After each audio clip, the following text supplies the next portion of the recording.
Hello friend, हमारे YouTube channel Vishnu physics classes में आप सभी का स्वागत है। जैसा कि आप सभी जानते हैं, इस चैनल के माध्यम से आप सभी को यूपी बोर्ड 2023 परीक्षा की तैयारी करवाई जा रही है। इसी क्रम में आज हम सभी हाई स्कूल का जो पिछले साल का पेपर है सेट नंबर 2 वो सॉल्व करेंगे। इससे पहले हम लोग सेट नंबर 1 सॉल्व किए थे। ये कोड है इसका 824 बी के, इसका कोड है 824 बी के। पहला सवाल है कि 20 सेंटीमीटर फोकस दूरी वाले उत्तल दर्पण के सामने 20 सेंटीमीटर की दूरी पर स्थित वस्तु का प्रतिबिंब बनता है। तो सवाल हम लोगों का दिया है कि 20 सेंटीमीटर फोकस दूरी वाले उत्तल दर्पण के सामने 20 सेंटीमीटर की दूरी पर स्थित वस्तु का प्रतिबिंब बनता है। तो जो उत्तल दर्पण होता है हम लोगों का ऐसे है ये, और इसकी फोकस दूरी है 20 सेंटीमीटर। तो 20 सेंटीमीटर की दूरी वाले उत्तल दर्पण के सामने इधर 20 सेंटीमीटर की दूरी पर वस्तु रखा गया है। तो ये मान लेते हैं हम लोगों का ये है वस्तु रखा गया है। इसकी जो फोकस दूरी है ये है, और यहां से यहां तक की दूरी है ये 20 सेंटीमीटर। इससे चलने वाली प्रकाश की किरण ऐसे होके जाती है,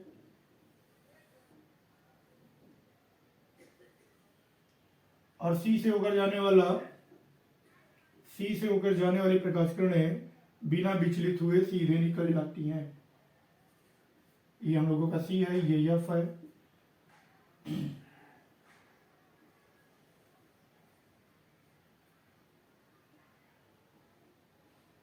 तो जो प्रतिबिंब बनेगा वो हम लोगों का यहां बनेगा। ये पूछा है कि प्रतिबिंब बनता है, स्थित वस्तु का प्रतिबिंब बनता है, कहां पर बनेगा ये हम लोगों को खोजना है, ज्ञात करना है। तो U बराबर ये दिया 20 सेंटीमीटर।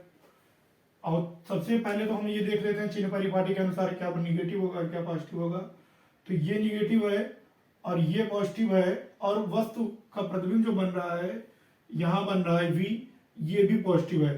तो उत्तल दर्पण के लिए 1/, दर्पण सूत्र से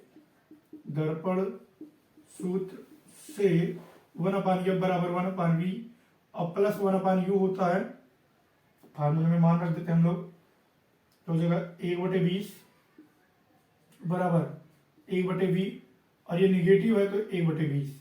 इसको इधर ले आए तो 1/v बराबर 1/20 और प्लस 1/20, तो 1/v बराबर 2/20। तो v बराबर हम लोगों को मिलेगा 20/2 10। तो v बराबर 10 सेंटीमीटर की दूरी पर प्रतिबिंब बनेगा, दर्पण के पीछे सीधा होगा और आभासी होगा। फिर अगला सवाल है हम लोगों का कि प्रिज्म से श्वेत प्रकाश की किरण के गुजरने पर सबसे अधिक विचलन होता है। तो सबसे अगला सवाल है, देख लेते हैं हम लोग। ये जो ऑप्शन है ये इसका, ये 10 सेंटीमीटर दर्पण के पीछे है, तो दर्पण के पीछे बनेगा, पहला वाला ऑप्शन सही होगा।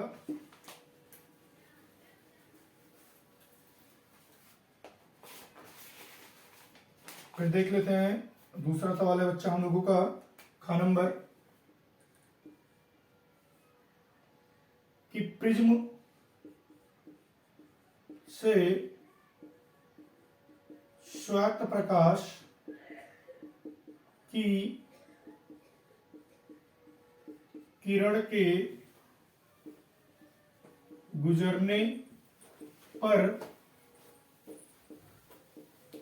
सबसे अधिक विचलन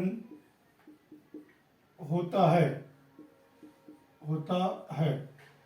तो श्वेत प्रकाश ये कोई प्रिज्म है। हम लोगों का जो सवाल है कि प्रिज्म से श्वेत प्रकाश की किरण के गुजरने पर सबसे अधिक विचलन होता है, तो हम लोग देख लेते हैं। ये कोई प्रिज्म है, ये प्रिज्म है, और इसे जब श्वेत प्रकाश को गुजारा जाता है तो श्वेत प्रकाश को जब गुजारा जाता है तो इस तरीके से विचलित हो जाती है। श्वेत प्रकाश अपने रंगों के अवयव में टूट जाता है इस तरीके से। ये 1 2 3 4 5 6 7 यहां होता है वी वायलेट और यहां रेड होता है। तो सबसे अधिक जो विचलन होता है वो बैगनी कलर का होता है। बैगनी कलर का हम लोगों का चौथा वाला ऑप्शन सही होगा। फिर विद्युत जनित में रूपांतरण होता है। अगला जो सवाल है बच्चा, इसका जो उत्तर होगा वो हम लोग लिखेंगे बैगनी रंग के लिए। सबसे अधिक विचलन उसी के लिए होता है। फिर ग नंबर है हम लोगों का कि विद्युत जनित्र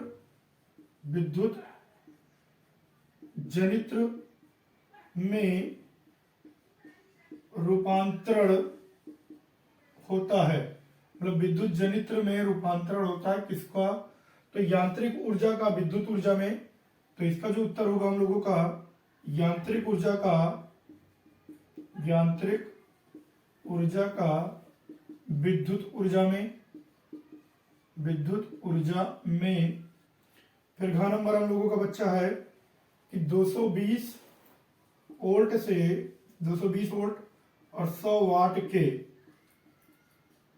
विद्युत बल्ब के तंतु का प्रतिरोध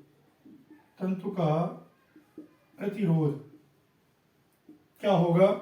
तो यहां दिया है, देखो V दिया है हम लोगों का 220 वोल्ट और P दिया हुआ है 100 वाट। तो हम लोग जानते हैं कि P बराबर होता है V²/R। तो R बराबर हो जाएगा V²/P। तो मतलब 220 गुणे 220 और बटे में 100। तो ये 0 से ये और ये 0 से ये 0 कैंसिल, और 22 गुणे 22 गुणा करेंगे तो इसका आएगा 484 ओम। मतलब R का जो मान होगा वो 484 ओम होगा। फिर कह रहा है अगला, देख ये 1 नंबर वाला सवाल था। फिर आगे देखते हैं हम लोग।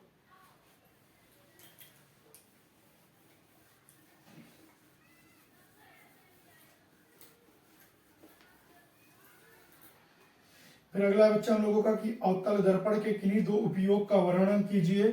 दूसरे का अवतल दर्पण के किन्हीं 2 उपयोग का वर्णन करना है। तो पहला दाढ़ी बनाने में, या डॉक्टर नाक कान के लिए इलाज के लिए करते हैं। और या फिर हम लोग ये भी लिख सकते हैं सर्च लाइट में इसका उपयोग किया जाता है। तो 3 है, 3 में आप 2 कोई भी लिख सकते हैं। एक दाढ़ी बनाने में लिख सकते हैं, मतलब नाई की दुकान में दाढ़ी बनाने के लिए यूज किया जाता है। और दूसरा ये भी लिख सकते हैं हम लोग कि डॉक्टर जो होते हैं नाक कान वाले, तो वो भी यूज करते हैं क्योंकि इसे बड़ा प्रतिबिंब दिखता है और सर्च लाइट में यूज किया जाता है। फिर दीर्घ दृष्टि दोष, दीर्घ मतलब होता है अधिक। तो दूर दृष्टि दोष के लिए, दूर दृष्टि दोष क्या है? खा नंबर हम लोगों का खा नंबर है दीर्घ दृष्टि दोष क्या है और इसका निवारण कैसे करते हैं? इसका निवारण कैसे करते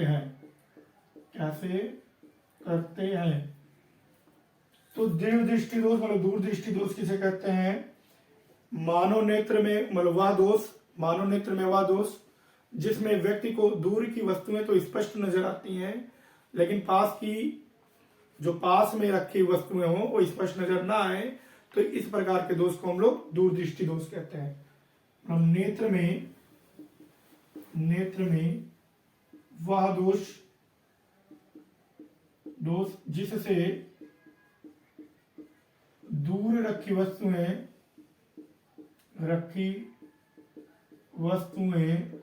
स्पष्ट नजर आए, स्पष्ट दिखाई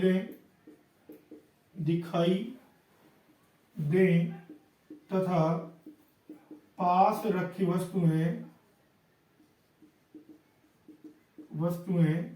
स्पष्ट ना दिखाई दें। तो इस प्रकार के दोष को हम लोग दूरदृष्टि दोष कहते हैं। दूरदृष्टि दोष कहते हैं। इसमें जो रेटिना पर कटने के बजाय जो कटान बिंदु होता है वो नेत्र से बाहर मतलब रेटिना से दूर कटता है, इसलिए जो वस्तुएं होती हैं वो हमको दूर की स्पष्ट नजर आती हैं लेकिन पास की स्पष्ट नजर नहीं है। इसका निवारण के लिए हम लोग उत्तल लेंस का उपयोग करते हैं। उत्तल लेंस का उपयोग किया जाता है। ये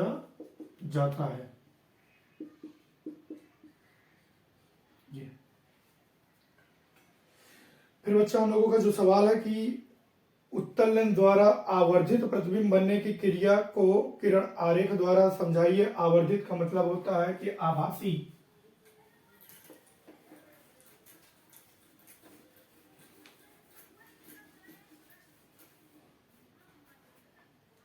तो दूसरे का जो हम लोगों का है गा नंबर कि उत्तल लेंस द्वारा आवर्धित प्रतिबिंब बनने की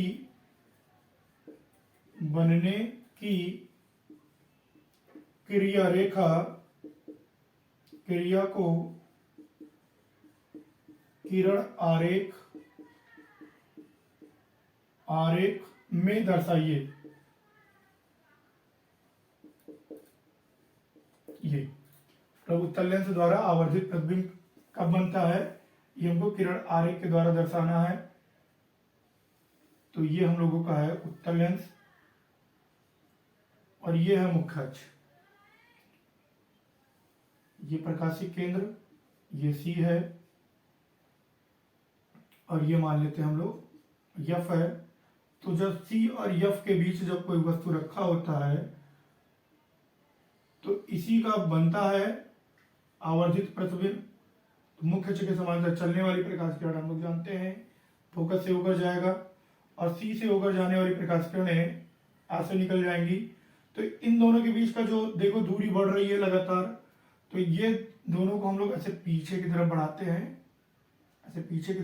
हैं, तो इन लोगों का जो कटान बिंदु है ये मिलेगा हम लोगों को। ये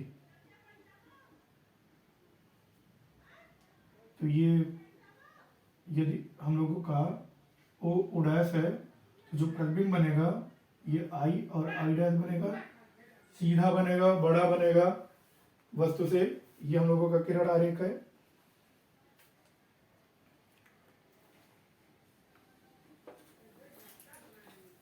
फिर अगला सवाल हम लोग देखते हैं।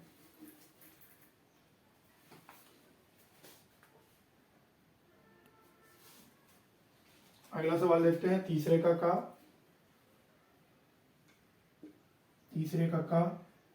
कि 2 ओम 3 ओम तथा 4 ओम के प्रतिरोधों को समांतर क्रम में जोड़ा जाता है, में जोड़ा जाता है, जोड़ा जाता है। बैटरी से संयोजन से प्रवाहित धारा जोड़ा जाता है। इस संयोजन को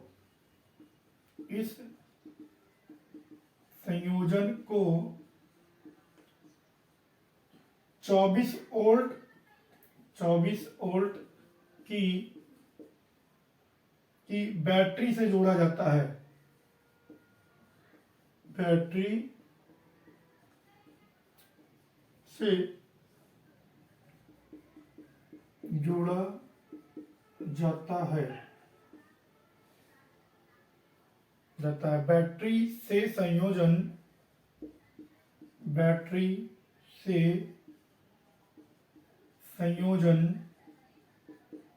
में प्रवाहित धारा की गणना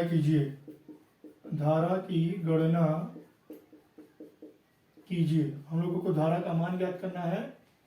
2 ओम, 3 ओम तथा 4 ओम इस तरीके से है।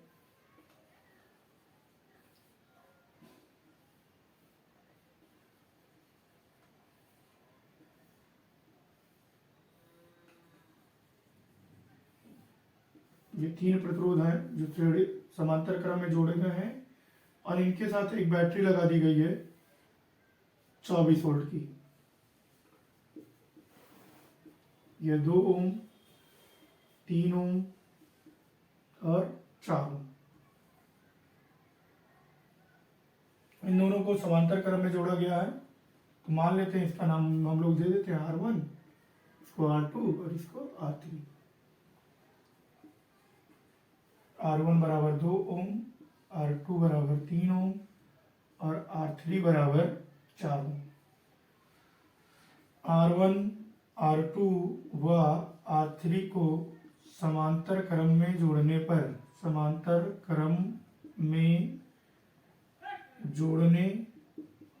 पर तुल्य प्रतिरोध 1/R बराबर 1/R1 plus 1/R2 plus 1/R3, 1/2 plus 1/3 plus 1/4।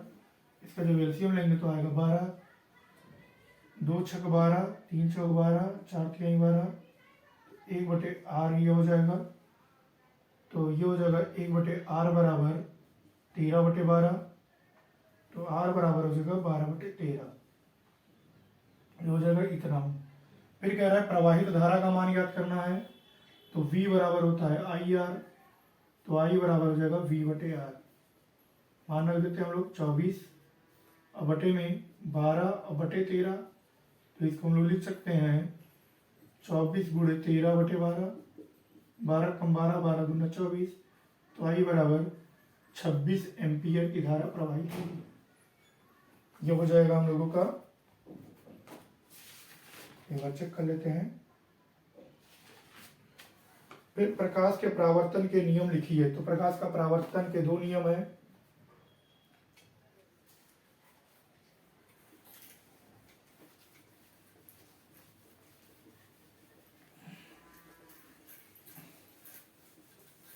प्रकाश के परावर्तन के 2 नियम हैं। परावर्तन के नियम, पहला नियम आपतन कोण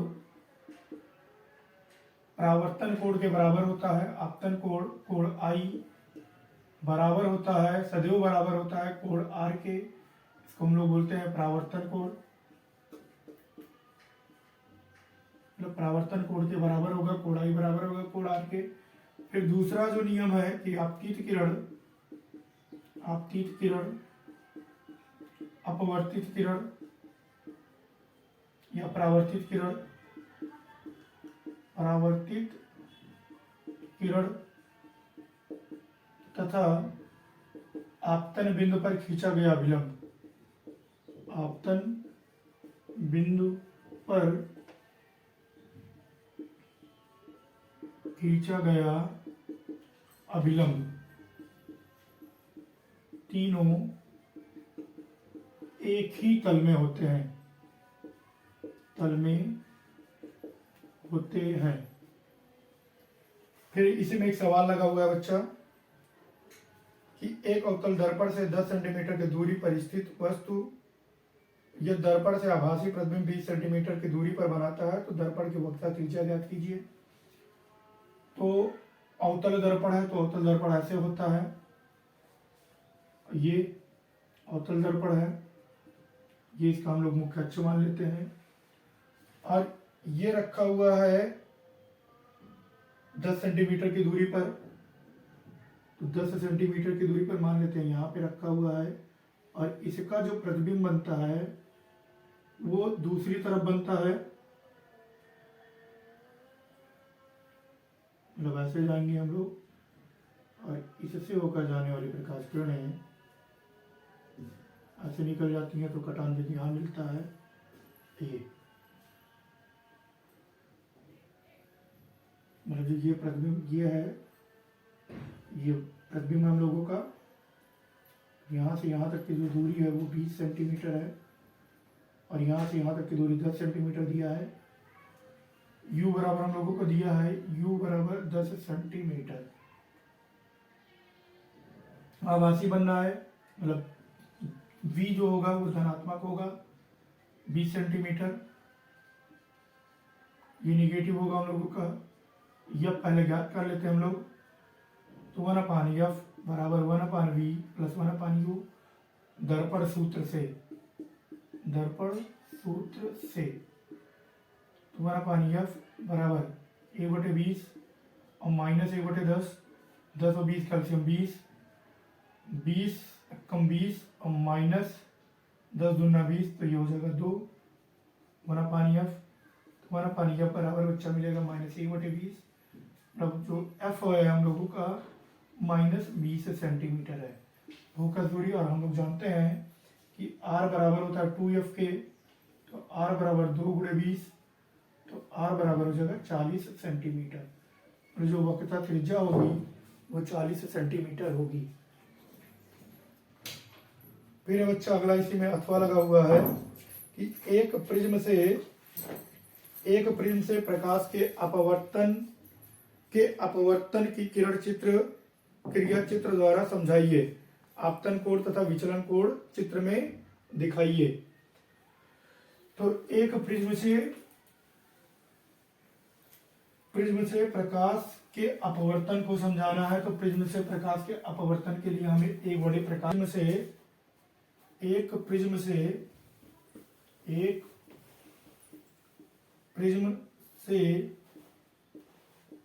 प्रकाश के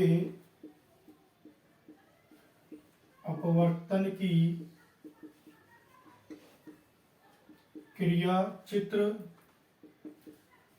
द्वारा समझाइए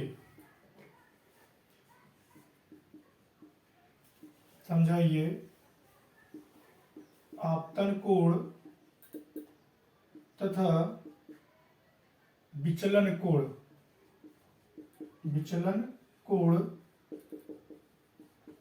चित्र में दिखाइए। ये इतना करना हम लोगों को एक प्रिज्म द्वारा। तो बच्चा सबसे पहले हम लोग प्रिज्म बनाते हैं, ये प्रिज्म है, ये अपवर्तक पृष्ठ है ए बी और ए सी, ये प्रिज्म कोण इसको बोलते हैं, एक कोण पर झुका हुआ है। तो सबसे पहले हम एक बड़े प्रकाश स्रोत ले लेते हैं, पर एक बड़े प्रकाश है जो इस पर डाला गया है, ये है पी क्यू। अब जब एक प्रकाश एक माध्यम से जानते हैं हम लोग, एक माध्यम से दूसरे माध्यम में जाते हैं तो प्रकाश अपने मार्ग से विचलित हो जाता है। तो सबसे पहले हम यहाँ पे जो आपतन बिंदु है इस पर अभिलंब डाल लेते हैं, यह हम लोगों का अभिलंब।